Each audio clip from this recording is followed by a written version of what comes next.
انسان اور خالق کی پہلی ملاقات، وہ وقت جب تمام روحوں نے اپنے رب کو دیکھا۔ اللہ سے ہماری روحوں نے کیا وعدہ کیا تھا؟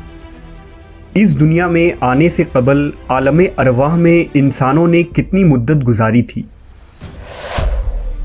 کیا اس دنیا میں ہم سے ملنے والے لوگ اور ہماری یادیں روحوں کی اس دنیا سے جڑی ہیں؟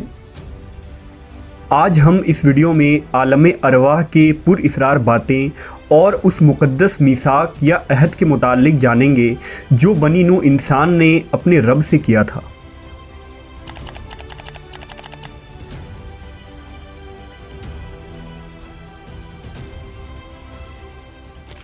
اللہ نے انسانوں کے لیے 4 عالموں کو پیدا فرمایا ہے، یعنی عالم دنیا، عالم ارواح، عالم برزخ اور عالم آخرت۔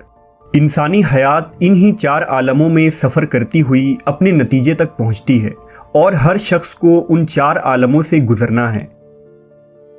انسان کی تخلیق عالم ارواح میں ہوئی، جس کے بعد اسے عالم دنیا میں بھیج دیا گیا جہاں ہم ابھی رہ رہے ہیں، اور جب انسان کی موت ہوتی ہے تو اسے عالم برزخ میں بھیج دیا جاتا ہے جہاں روحیں قیامت قائم ہونے کا انتظار کرتی ہیں، اور بالآخر قیامت قائم ہونے پر تمام انسان عالم آخرت میں جمع کیے جائیں گے۔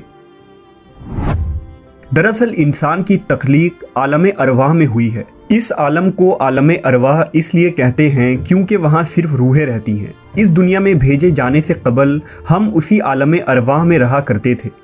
انسانی روح کی تخلیق کے بعد سب سے پہلا دور وہ دور ہے جب روح انسانی مادی جسم سے محروم تھی، وہاں صرف روحانی زندگی تھی۔ ممکن ہو کہ انسانی روح عالم ارواح میں ایک لمبے عرصے تک رہی ہو اور اس کے بعد انہیں طویل نیند سلا دیا گیا، جس کے بعد اس دنیا میں ان روحوں کو انسانی جسم عطا کی گئی۔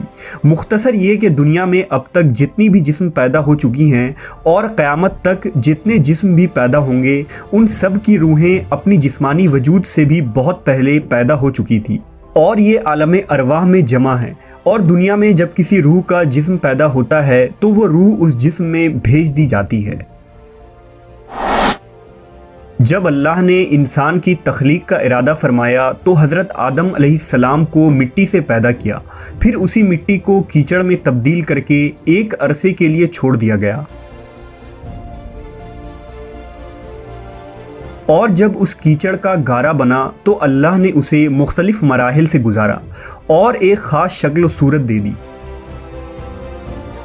پھر اس جسم کو چھوڑ دیا یہاں تک کہ وہ ٹھیکری کی طرح کھنکھنانے لگا۔ پھر اللہ نے اس جسد خاکی میں اپنی روح پھونکی۔ حضرت آدم علیہ السلام کو حکم ہوا کہ فرشتوں کی جماعت کے پاس جاؤ اور ان سے بات چیت کرو، دیکھو وہ کیا کہتے ہیں۔ لہٰذا حضرت آدم اس گروہ کے پاس گئے اور انہیں سلام کیا تو انہوں نے سلام کا جواب دیا۔ اللہ نے فرمایا، اے آدم، تم اور تمہاری اولاد انہی الفاظ سے دعا سلام کریں گی۔ حضرت آدم نے عرض کیا، اے میرے رب، میری اولاد کیا ہوگی؟ لہٰذا اللہ نے حضرت آدم کے پیٹھ پر اپنا دست قدرت پھیرا تو ان کی پیٹھ سے قیامت تک پیدا ہونے والا ہر روح ظاہر ہو گیا۔ حضرت آدم نے پوچھا، اے میرے رب، یہ کون ہے؟ اللہ نے جواب دیا، یہ تیری اولادیں ہیں، میں نے انہیں جنت کے لیے پیدا کیا ہے، یہ لوگ اہل جنت کسی کام کریں گے۔ پھر اللہ نے دوبارہ آپ کے پیٹھ پر اپنا دست قدرت پھیرا تو آپ کی بقیہ اولادوں کی روحیں باہر آ گئی۔ اللہ نے فرمایا، میں نے انہیں جہنم کے لیے پیدا کیا ہے، یہ جہنمیوں والا کام کریں گے۔ حضرت آدم نے جب انہیں دیکھا تو ان میں کچھ لوگ جذام اور برص کی بیماری میں مبتلا تھے، کچھ اندھے تھے اور کچھ دوسری تکلیفوں سے دوچار تھے۔ تمام روحیں صف آراستہ کھڑی تھیں اور سب کی پیشانی کے درمیان ان کی عمر لکھی تھی۔ حضرت آدم نے عرض کیا، اے میرے رب، میری اولاد اس قدر بیماری میں کیوں مبتلا ہے؟ فرمایا، اس لیے کہ آپ میری نعمتوں کا شکر بجا لائیں۔ پھر ان تمام روحوں سے ایک عظیم میثاق یعنی عہد لیا گیا۔ یہ عہد اولاد آدم اور اس کائنات کے خالق و مالک کے درمیان کیا گیا پہلا عہد تھا۔ اللہ نے تمام اولاد آدم کی روحوں کو مقام نعمان پر جمع کیا۔ یہ 9ویں ذی الحجہ کا دن تھا۔ اللہ نے ان تمام روحوں سے پوچھا، کیا میں تمہارا رب ہوں؟ ألست بربكم سب نے کہا بے شک تو ہی ہمارا رب ہے۔ قالوا بلى شهدنا اللہ کا ارشاد ہوا کہ میں اس پر 7 آسمان اور 7 زمینوں کو گواہ مقرر کرتا ہوں، اور تم پر اس سلسلہ میں تمہارے باپ آدم بھی گواہ ہوں گے، کہ کہیں قیامت کے دن تم یہ نہ کہنے لگو کہ ہم تو اس عہد و پیمان کو جانتے بھی نہیں۔ میرا عہد یہ ہے کہ میرے سوا کوئی عبادت کے لائق نہیں، اور میرے سوا تمہارا کوئی رب نہیں، میرے سوا کسی کو ساجی مت بنانا۔ میں تمہاری طرف رسول بھیجوں گا جو تمہیں میرا عہد و پیمان یاد دلائیں گے، اور میں تمہاری ہدایت کی خاطر کتاب بھی نازل کروں گا۔ اولاد آدم نے کہا ہم گواہی دیتے ہیں کہ تو ہمارا رب اور معبود ہے، تیرے سوا ہمارا کوئی رب نہیں۔ اس دن تمام انسانوں نے اس حقیقت کا اقرار کیا اور اپنے رب سے وعدہ کیا کہ دنیا میں جا کر وہ صرف اپنے خالق کی ہی عبادت کریں گے اور اس کی ذات کے ساتھ شرک نہ کریں گے۔ ان میثاق یا عہد کو عہد الست کہا جاتا ہے۔ یہ اس لیے کیا گیا تاکہ انسان اس دنیا میں آ کر خدا کا انکار نہ کرے اور نہ ہی قیامت کے دن اس کی طرف سے کوئی عذر پیش کر پائے۔ اس فانی دنیا میں یہی ہمارا امتحان ہے کہ ہم اس عہد الست کے لمحے کو بھلا چکے ہیں، بالکل اسی طرح جیسے ماضی کے واقعات یا خود ہمارا بچپن ہمیں یاد نہیں، اور نہ ہی ہمیں وہ ایام یاد ہیں جب ہم نے اپنے ماں کے بطن میں 9 ماہ گزارے تھے۔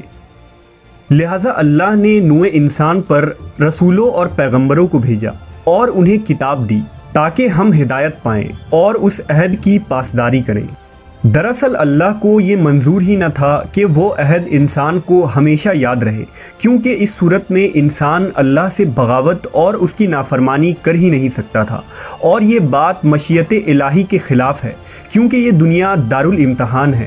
لہٰذا اس واقعے کو انسان کے شعور میں نہیں بلکہ تحت الشعور یا وجدان میں رکھ دیا گیا، اور اسی تحت الشعور کا اثر ہے کہ انسان مصیبت کے وقت لاشعوری طور پر ایک اللہ کو پکارنے لگتا ہے، جبکہ اس عہد کی یاد دہانی کروانے والے یعنی پیغمبر اور کتابیں بھی انسانوں کو فطرت پر چلا دیتی ہیں۔ اسی تحت الشعور کے بنا پر اللہ ہر شخص کو فطرت پر پیدا فرماتا ہے، جیسا کہ نبی صلی اللہ علیہ وسلم نے فرمایا کہ ہر بچہ دین فطرت پر پیدا ہوتا ہے، پھر اس کے ماں باپ اسے یہودی، نصرانی یا مجوسی بنا دیتے ہیں، یعنی ربوبیت اور توحید کی یہ گواہی ہر انسان کے فطرت میں ودیت ہے۔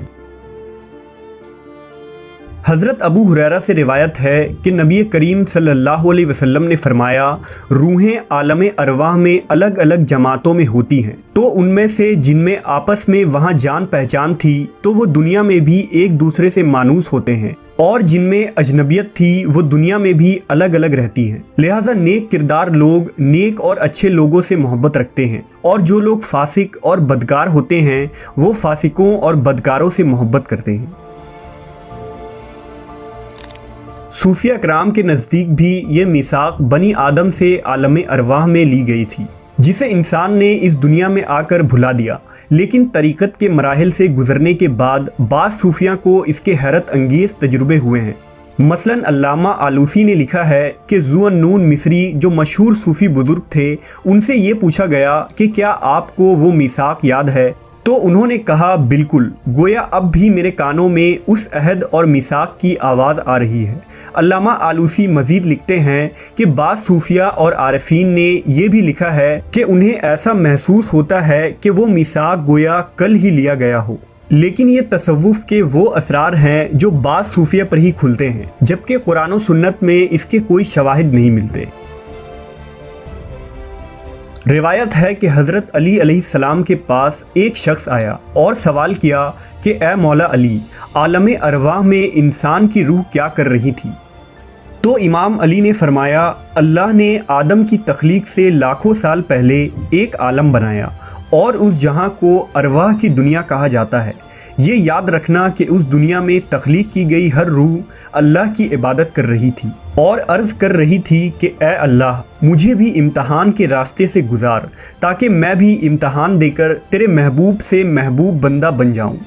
اللہ نے ہر روح کو امتحان دیا جو اس کے لیے نہایت ہی آسان تھا، لیکن افسوس کہ وہ امتحان دینے کے لیے جب اس زمین پر آتا ہے تو وہ دنیا کے خواہشات میں اس طرح الجھ جاتا ہے کہ وہ اپنے مقصد کو بھول جاتا ہے۔ میں نے اللہ کے رسول سے سنا ہے کہ ہر روح اللہ سے وعدہ کر کے اس دنیا میں آتی ہے۔ یہ دنیا خواہشات کی ایک جال ہے جس کی حقیقت ایک دھوکے کے سوا کچھ بھی نہیں۔ جو اس وعدے کو یاد رکھ کر زندگی گزارتا ہے وہی اپنی منزل پاتا ہے، اور جو عالم ارواح کے وعدے کو بھول جاتا ہے اور دنیا کی رنگینی میں کھو جاتا ہے وہ دنیا اور آخرت دونوں میں رسوا ہو جاتا ہے۔